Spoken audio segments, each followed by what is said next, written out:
आज हम एक ऐसी बीमारी के बारे में बातें करेंगे जिसमें भारत में सामाजिक रूप से काफ़ी गलतफहमियां हैं। समाज में इस बीमारी को लेकर के तमाम बातें हैं।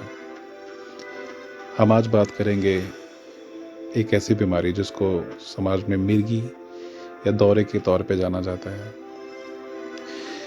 मिर्गी में कई तरह से दौरे पड़ते हैं, जिनमें कई बारी तो मरीज़ बेहोश हो जाता है कुछ सेकंडों के लिए। कुछ मामलों में मरीज़ ऊट-पटांग बातें बोलने लगता है। कुछ मामलों में मरीज़ खुद को शारीरिक क्षति पहुंचाता है। कुछ मामलों में मरीज़ जगता है, आंखें खुली होती हैं पर बोल नहीं पाता। कुछ मामलों में मरीज़ एकदम से सुन्न हो जाता है, मतलब अवाक। आपको पता भी नहीं चलेगा कि उसे कब दौरा आया और कब वो ठीक हो गया। लेकिन एक ऐसी बीमारी है जिसमें मरीज़ की अपनी कोई आदत नहीं शामिल होती है उसके बीमार होने में। ये एक ऐसी बीमारी है, ठीक उसी तरह जिस तरह आपको बुखार कब आएगा आपको भी नहीं पता, उसी तरह एक मिर्गी का मरीज़ भी नहीं पता कर पाता कि वो कब बीमारी की ज़ब्त में आ गया। यह एक ऐसी बीमारी है जिसके लिए कई दवाइयाँ उपलब्ध हैं, लेकिन कई बारी ऐसा होता है जब इस बीमारी में दवाइयाँ भी काम नहीं करती। अमूमन होता ऐसा है कि ये बीमारियाँ कुछ साल तक रहती हैं, फिर ठीक हो जाती हैं, लेकिन कभी कभी ये पूरी उम्र भर रहती हैं। लेकिन ऐसे मामले बहुत थोड़े हैं कि जब इन बीमारियों के लक्षण आपको पूरी उम्र भर सामने देखने को मिलते हैं। मिर्गी के मरीजों में सबसे बड़ी बात यह है कि उनके घर वाले या उनके जानने वाले इस पे बात ही नहीं करना चाहते। वो लोग छुपाते हैं इस बात को, जबकि समाज में किसी भी बीमारी का हल या इलाज तभी संभव है जब लोग उस पर बात करें। बड़ी से बड़ी बीमारी का इलाज तभी संभव है जब समाज उस बीमारी को लेकर के जागरूक हो। भारतीय समाज में मिर्गी को लेकर के गलतफहमी है, जिसमें कहा जाता है कि ये बीमारी गंदगी के वजह से हो जाती है या जादू टोने की वजह से हो जाती है या कोई भूत प्रेत आ जाता है जो दौरे का रूप ले लेता है, जिसके चक्कर में मिर्गी के मरीज को बाबा या जादू टोना उतारने वालों के पास ले जाया जाता है, जो इस बीमारी को और भी ख़राब कर देते हैं, जिससे मरीज़ की हालत और ख़राब हो जाती है। तो सबसे ज़रूरी है कि अगर किसी व्यक्ति को मिर्गी की बीमारी या मिर्गी से संबंधित कोई लक्षण दिखाई देते हैं, वैसे कुछ खास लक्षण आपको पता नहीं चल पाएंगे। शुरू में आपको पता भी नहीं चलेगा कि ये लक्षण मिर्गी के हैं, क्योंकि शुरू में आप सामान्य होते हैं। आप एक सामान्य व्यक्ति की तरह ही बर्ताव करते हैं जब तक आपको पहला दौरा नहीं आता। जब आपको पहला दौरा आता है तब आपको उस दिन पता चलता है कि ये मिर्गी का दौरा था या कुछ सामान्य बेहोशी थी। ये आपको आपका डॉक्टर बताएगा।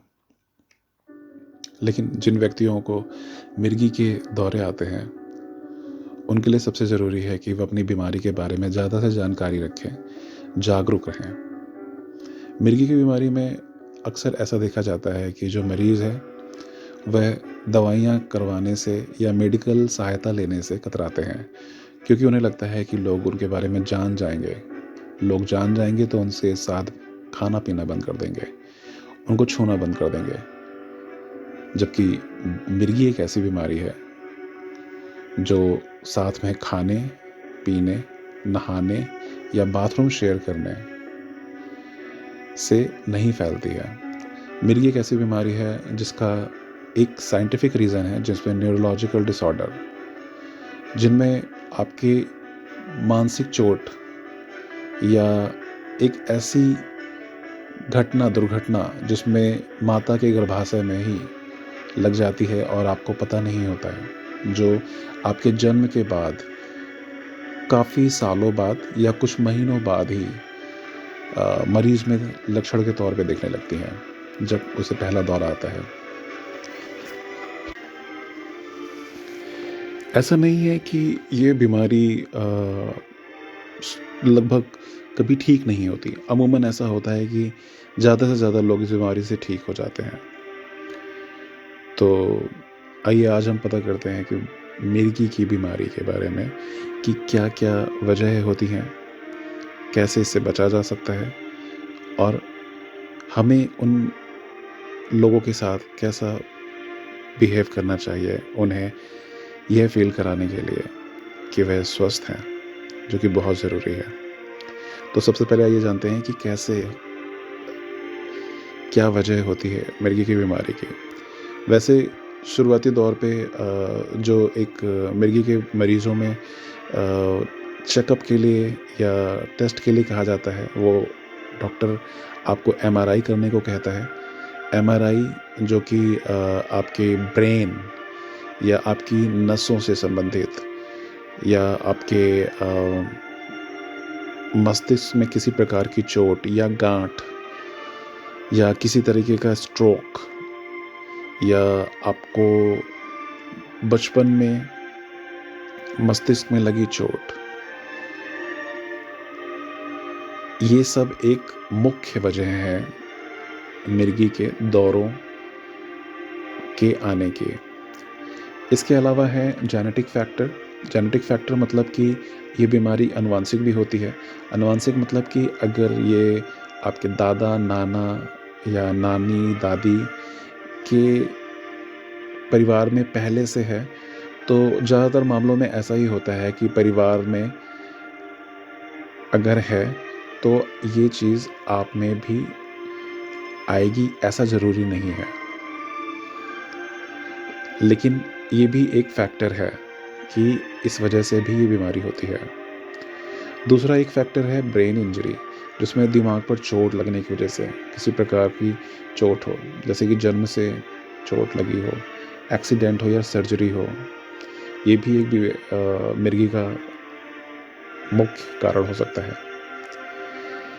इन्फेक्शन, कुछ प्रकार के इन्फेक्शन होते हैं जिनके संपर्क में आने से, जैसे एंसेफेलाइटिस, ये भी एक कारण है मिर्गी के दौरे आने का।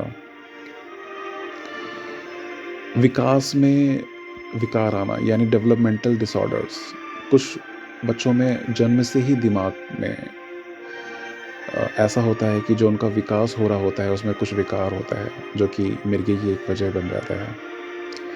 ट्यूमर, जिसमें से एक गांठ है, अगर गांठ बन जाती है तो ये भी एक वजह है कि आपको मिर्गी में कारण बन सकता है। दूसरा है कि कुछ सब्सटेंस ऐसे होते हैं, जैसे कि अगर आपने अल्कोहल या ड्रग्स की इतनी ज़्यादा मात्रा का उपभोग कर लिया जो आपके मानसिक संतुलन को बिगाड़ सकती है, उसकी वजह से भी आपको मिर्गी के दौरे आ सकते हैं। ये सभी कारण हैं व्यक्ति के व्यक्तिगत अलग-अलग मामले हो सकते हैं। उसका मेडिकल इतिहास हो सकता है। मेडिकल इतिहास पे डिपेंड करता है कि उनके दौरे की वजह क्या थी, चोट थी या जेनेटिक थी या कुछ ऐसे ही नॉर्मल सा था जिसको आप मिर्गी में नहीं गिन सकते। सारे दौरे मिर्गी हो ये भी बहुत ज़रूरी नहीं है। कुछ दौरे ऐसे ही मामूली तौर पर आते हैं, उनको मिर्गी की श्रेणी में नहीं रखा जा सकता।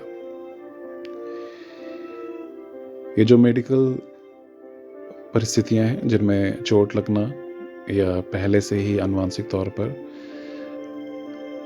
अगर इन सब की जब जांचें कराई जाती हैं, यानी आपका एमआरआई कराया जाता है, आपके ईईजी कराई जाती है ब्रेन की, उससे कुछ हद तक मालूम हो जाता है कि हाँ, आपकी ठोस वजह क्या है मिर्गी के दौरे पड़ने के। लेकिन अगर इन सब से अलग अगर आपको नहीं पता चलता है, ये भी एक मिर्गी का रूप है जो किसी तरह मेडिकल तौर पे पकड़ में नहीं आता, जिसमें ऐसा होता है कि आपको पता भी नहीं चलता कि आखिर क्या वजह है कि ये मिर्गी के दौरे क्यों आते हैं। तो इनमें सबसे अच्छा है कि आपको डॉक्टर की सलाह के अंतर्गत आपको दवाइयाँ लेनी चाहिए। इसका एक कोर्स होता है जो कंप्लीटली 3 से 5 साल का होता है। 3 से 5 साल में अगर आपको मिर्गी के दौरे नहीं आते तो ऐसा माना जाता है कि आपके मिर्गी के दौरे आने की संभावना कम से कम हो जाती है। मिर्गी के मरीज़ों को कुछ सावधानियां रखनी चाहिए, जैसे कि उन्हें ड्राइविंग नहीं करनी चाहिए या ड्राइविंग करने से बचना चाहिए, या ड्राइविंग करने से पहले अपने डॉक्टर की परामर्श या सुझाव लेने की ज़रूरत है। हॉर्स राइडिंग नहीं करनी चाहिए या बाइक राइडिंग नहीं करनी चाहिए। ऐसा करने से पहले उन्हें अपने डॉक्टर की सलाह लेना बहुत ज़रूरी है, क्योंकि आपके दौरों की फ्रिक्वेंसी मतलब बार बार आने की क्षमता कितनी है। आपको दौरे महीने में आते हैं, हफ्ते में आते हैं या साल में आते हैं, इस पे डिपेंड करता है आपकी दिनचर्या कैसी होगी। अगर आपकी मेडिकल हिस्ट्री में सुधार होता है, आप 3 से 5 साल तक दौरे आपको नहीं आते हैं, तो आप एक नॉर्मल आदमी की तरह हॉर्स राइडिंग, ड्राइविंग, स्विमिंग करते वक्त आपका जो स्विमिंग कोच होता है उसमें देख रेख में आपको एपिलेप्सी के मरीजों को स्विमिंग करनी चाहिए। ये सब समझदारी भरे कदम उठाने के बाद आप ड्राइविंग, हॉर्स राइडिंग स्विमिंग कर सकते हैं। इसमें कोई इशू नहीं है, आप एक नॉर्मल लाइफ जी सकते हैं। लेकिन आप दवाइयाँ रेगुलर लें, मतलब अगर आपने दवाइयाँ एक दिन मिस की तो वो आपके लिए काफ़ी बड़ी समस्या बन सकता है। आपको दवाइयाँ रोज़ाना टाइम पर लेना है, जिनमें कई दवाइयाँ आती हैं। बहुत पहले दवाइयाँ आती थीं जिनमें मुख्यतः एक दवाइयाँ होती थी टैग्रिटॉल, लेविपिल। ये कुछ दवाइयाँ हैं जो अमूमन दी जाती हैं, लेकिन आप अपनी बीमारी के लिए डॉक्टर से ज़रूर सलाह लें। किसी कहने पर, किसी के सलाह पर आप इन दवाइयों का डायरेक्ट सेवन ना करें, क्योंकि ये दवाइयाँ, इनका कुछ अपना नुकसान भी है। मिर्गी के मरीज़ों को सबसे ज़्यादा किस बात की ज़रूरत होती है? वो ज़रूरत होती है उनके परिवार उनके साथ खड़ा हो। उन्हें बिल्कुल ये महसूस ना कराए कि उनके साथ कुछ गलत हो रहा है या वह कुछ ऐसी बीमारी से ग्रसित हैं जो समाज में हंसने का पात्र है या जिस पर मजाक बनाया जाता है, या यह एक संवेदनशील बीमारी है जिसके प्रति उनके परिवार को अपने मरीज़ को जागरूक करने की ज़रूरत है कि वह स्वस्थ है और वह कुछ भी कर सकता है। जब आपको मानसिक रूप से सपोर्ट मिलता है अपने घर वालों का, तो बड़ी से बड़ी बीमारी आपके आगे छोटी हो जाती है। इसलिए सबसे बड़ी चीज़ है, दवाइयों से भी ज़्यादा, मेडिसिन से भी ज़्यादा आपके घर वालों का सपोर्ट, उनका प्यार। उन्हें आपको ये समझाना होगा कि ये बीमारी बहुत छोटी है और वो हैं आपके लिए हर वक्त आपकी देख रेख करने के लिए। वैसे मिर्गी के दौरों को दवाइयाँ काफ़ी हद तक ठीक कर जाती हैं। मेडिकल हिस्ट्री है कि जो दवाइयाँ मार्केट में उपलब्ध हैं उनसे काफ़ी हद तक मिर्गी की बीमारियों पर काबू पाया गया है। लेकिन कुछ मरीज़ों में ऐसा होता है कि उन पर दवाइयाँ भी काम नहीं करती, उनके दौरे, उनकी फ्रिक्वेंसी वैसी ही रहती है, तो उनको ताउम्र या कुछ साल तक इसकी समस्या रहती है। कुछ मरीज़ों में ये बीमारी अपने आप समाप्त हो जाती है, उन्हें दवाई भी नहीं करनी पड़ती।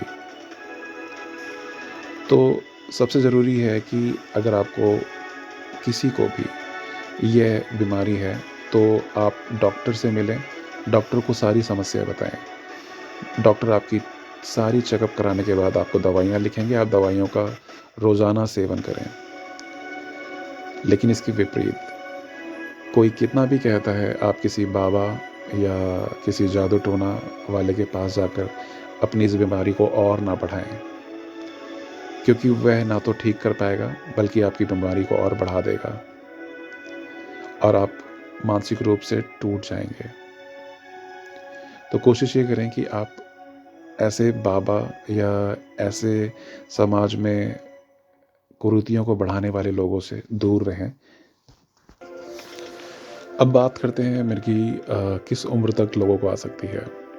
दरअसल मिर्गी किसी उम्र तक बाध्य नहीं है। मिर्गी जन्म लेते हुए बच्चे को भी आ सकती है, एक एडल्ट को भी आ सकती है, और अमूमन ऐसा होता है कि 45 या 50 की एज तक अगर लोगों को मिर्गी के दौरे पड़ने होते हैं तो पड़ जाते हैं, उसके बाद अमूमन नहीं आते।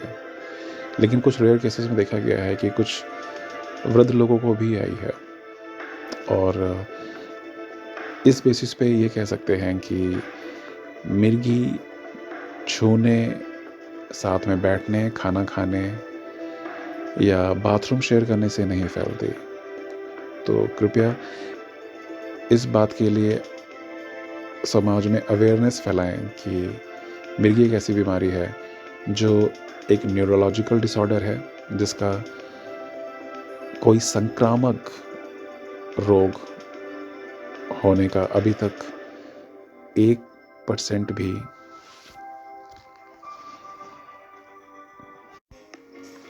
उदाहरण मौजूद नहीं है।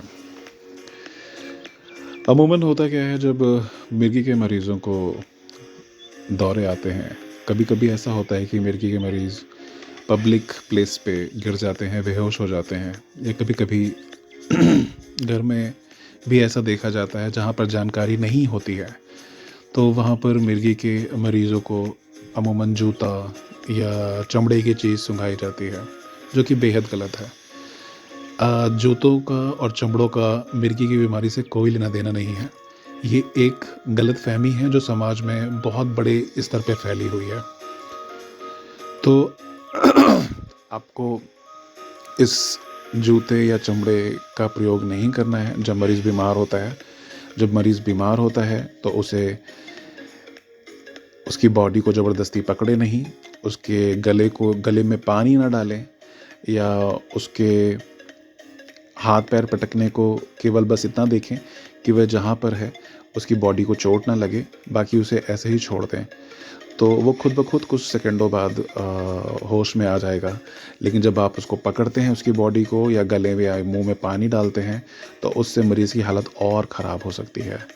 तो इससे ऐसा करने से बचें, जो कि समाज में बहुत कम लोग इसका प्रयोग करते हैं। और दूसरी चीज़, मिर्गी के मरीज़ों को सबसे ज़्यादा जो चाहिए वो ये है कि समाज का प्यार, घर वालों का प्यार। इस बीमारी को एक स्टिग्मा या टैबू के तौर पे ना लिया जाए कि आप बीमार हैं, या जिस तरह से मजाक बनाया जाता है कि क्या आपको मिर्गी आती है क्या, या ये एक मजाक का विषय नहीं है। ये उन लोगों से पूछिए जिन्हें मिर्गी आती है, या उन लोगों से पूछिए जिन्होंने सालों साल इस बीमारी को झेला है। आपके मजाक बनाने की वजह से वो समाज में किसी को इस बात को बता नहीं पाते, किसी से शेयर नहीं कर पाते। उन्हें हर वक्त इस बात का डर रहता है कि कहीं अगर पब्लिकली उन्हें दौरा आ गया, लोग जान जाएंगे, तो कल उनके साथ उठना बैठना बंद कर देंगे। इस वजह से लोग इलाज नहीं कराते। बहुत से लोग हैं, बहुत कम लोग हैं जो डॉक्टर के पास जाते हैं अपना इलाज कराने। मिर्गी का मरीज़ अगर छोटा एक बच्चा है जिसको अपनी देख रेख नहीं आती, तो उसके पेरेंट्स को चाहिए कि वह उसकी निगरानी में ही रखें, उसे कहीं ऊंची जगह पर या पानी में या आग के सामने जाने से रोकें। क्योंकि ऐसे समय में क्या होता है, जब मिर्गी का कोई समय या कोई ऐसे सिम्टम्स नहीं बता पाएगा वो कि वह अपनी खुद की सुरक्षा कर सके, तो जब उसे दौरे आएंगे तो वह पानी में डूब सकता है, आपके सामने गिर सकता है, ऊंचाई से भी गिर सकता है। इस वजह से इन 3 चीज़ों से बचने को कहा जाता है। बाकी ऐसा कुछ नहीं है कि इनको देखने से आपको दौरे आते हैं, नहीं। इनसे बचने की सलाह दी जाती है क्योंकि इनमें गिरने के बाद आपको क्षति पहुंच सकती है। जो बड़ी एज के लोग होते हैं, जैसे कि 10 से 18-20 साल के एज वाले, उनको दौरे आने की फ्रिक्वेंसी में इतना मालूम पड़ जाता है कि बॉडी में किस तरह के बदलाव होते हैं या किस तरह के चेंजेस आने शुरू होते हैं जब उन्हें दौरे आते हैं। कुछ प्रॉब्लम ऐसी होती हैं जैसे कि उन्हें ऐसा लगता है कि चक्कर आना, बेहोश होना, बॉडी में जर्क्स आना, यानी ऐसे एबनॉर्मल गतियाँ होना जो अमूमन नहीं होती, मुंह में झाग बनना। मुंह से झाग आना एक कॉमन है, ये अमूमन हर जगह पे होता है। कंफ्यूजन होता है कि भ्रम की स्थिति हो जाती है, आप लॉस्ट हो जाते हैं, या दौरे के समान आपको ऐसा होता है कि आप अवाक हो जाते हैं। दौरों में कभी कभी ऐसा होता है कि जब दांत से दांत आपस में लड़ते हैं तो उस दौरान आपकी जीभ उसमें फंसकर कभी कभी चोटिल हो जाती है, जो कि बाद में एक छालों में तब्दील हो जाती है, जो कि ठीक हो जाती है। और आंखों में भारीपन होता है, जिसमें लगता है कि सर में दर्द होता है। तो ये सब कुछ ऐसे लक्षण हैं जो दौरे आने से ठीक कुछ समय पहले या कुछ दिन पहले से स्टार्ट होते हैं।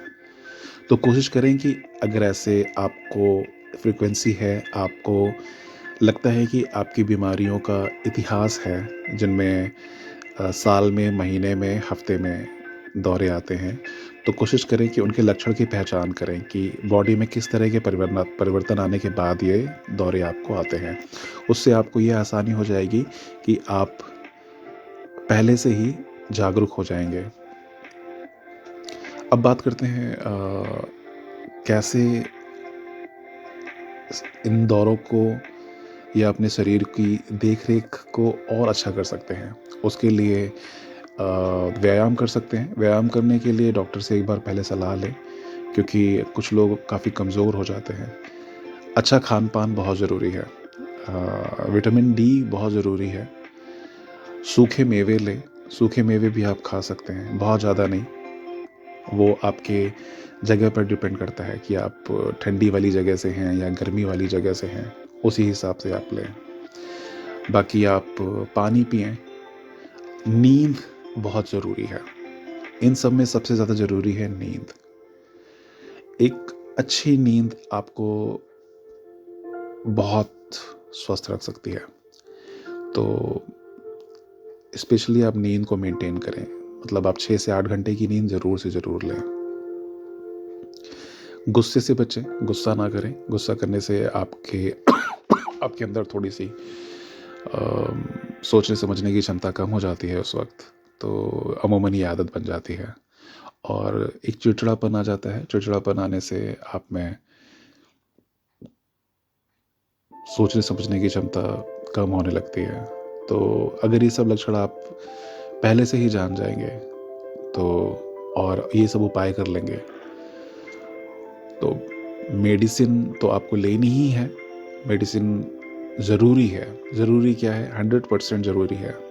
मेडिसिन आपको लेनी भी चाहिए। मेडिसिन लेने में आप जितनी देरी करते हैं, आपकी बीमारी उतनी ही गंभीर होती जाती है। लेकिन जितनी जल्दी आप मेडिकल सहायता ले लेते हैं, उतनी जल्दी हो सकता है आपको कुछ दिन ही या कुछ साल आपको दवाइयाँ लेनी पड़े, उसके बाद दवाइयाँ बंद कर दी जाती हैं। तो सबसे अच्छी चीज़ ये है कि आपको डॉक्टर से सलाह लेना चाहिए और बात करनी चाहिए। अपने माता पिता से तो बात करनी ही चाहिए। कोशिश करिए कि आप शर्माइए मत। आप जिन लोगों के पास उठते बैठते हैं उनको बता दें कि आपको ये समस्या है, जिससे अगर उनको कुछ होता है तो वो आपकी मदद कर सके।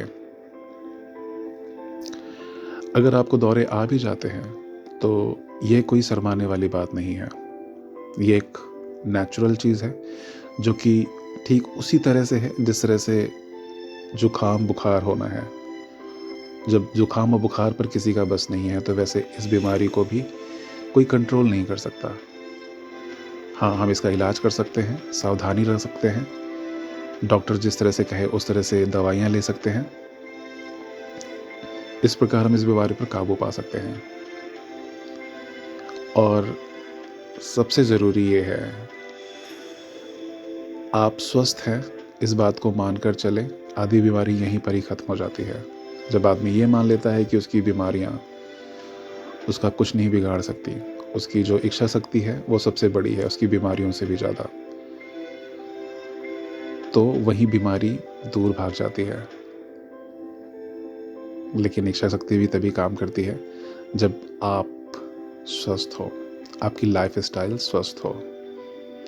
अगर आप ड्रिंक करते हैं, दारू पीते हैं, तो दारू पीते हैं और आपको अगर सीजर्स आते हैं, सीजर्स मतलब अगर आपको दौरे आते हैं, तो इनकी फ्रीक्वेंसी ज़्यादा हो सकती है, मतलब इनका बार बार आना बढ़ सकता है।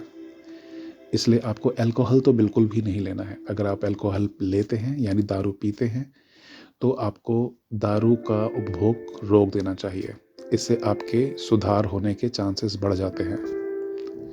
अगर आपको लगता है कि आप अल्कोहल के बगैर नहीं रह सकते, तो आपको अल्कोहल इस हालत में भी छोड़ना ही होगा। अल्कोहल दौरे के लिए बहुत ही घातक होता है, बहुत ही घातक। दारू आपको तत्काल छोड़नी पड़ेगी। और अगर लोग बोलते हैं कि मैं तो इतने दिनों से पी रहा हूँ, मुझे दौरे भी हैं, उसके बाद भी मैं पी रहा हूँ, मैं तो ठीक हूँ, या मुझे दौरे हैं मैं स्विमिंग कर लेता हूँ, या मुझे दौरे हैं मैं साइकिल चला लेता हूँ, बाइक चला लेता हूँ, कार चला लेता हूँ। देखिए, ये वक्त पर्सन टू पर्सन, व्यक्ति से व्यक्ति पर डिपेंड करता है। दौरों के आने की जो एक पीरियड है, कब कब दौरे आते हैं, ये हर व्यक्ति का अलग अलग मामला है। तो उसी तरह आप अपने दौरे, अपने बीमारी के बारे में अपनी जानकारी के हिसाब से चीज़ें करें। यह एक जानकारी थी जो कि मैंने दी। अगर आपको ये जानकारी अच्छी लगी या आपके किसी काम आ सकी, तो ये मेरा वीडियो बनाना काफ़ी सफल रहा। वैसे मिर्गी को इंग्लिश में एपिलेप्सी कहते हैं, या सीजर्स कहते हैं, या म्यूलॉन कहते हैं। तो अगर आप डॉक्टर से बात करें या किसी से बात करें, तो मिर्गी की जगह एपिलेप्सी का यूज़ करें। एपिलेप्सी समाज में उतना मजाक नहीं साउंड करता जितना मिर्गी करता है। लोग जिस तरह से बोल देते हैं तपाक में, क्या मिर्गी के दौरे आते हैं, तो इस वजह से लोग और संवेदनशील हो जाते हैं, नहीं बताते इस चीज़ को। तो कोशिश करिए आप अपनी बीमारी के बारे में खुद जानिए, उसे गूगल करिए, तमाम जानकारियाँ इकट्ठा करिए, अपने डॉक्टर से बातें करिए, उसको हर वो एक चीज़ बताइए डॉक्टर को जिससे आपको लगता है कि आपकी समस्या में सुधार आ सकता है। अब मैं दोबारा फिर कहता हूँ, आप स्वस्थ हैं।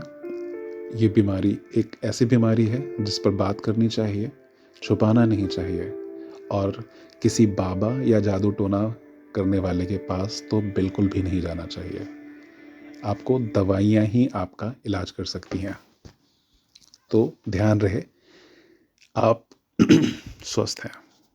स्वस्थ रहिए, मस्त रहिए, खुश रहिए। अगर आपको मेरा ये वीडियो अच्छा लगा तो मेरे चैनल को लाइक और सब्सक्राइब कर लें, जिससे आगे अगर मैं और कोई वीडियो डालूं तो वो आप तक पहुंच जाए। धन्यवाद। स्वस्थ रहें, मस्त रहें।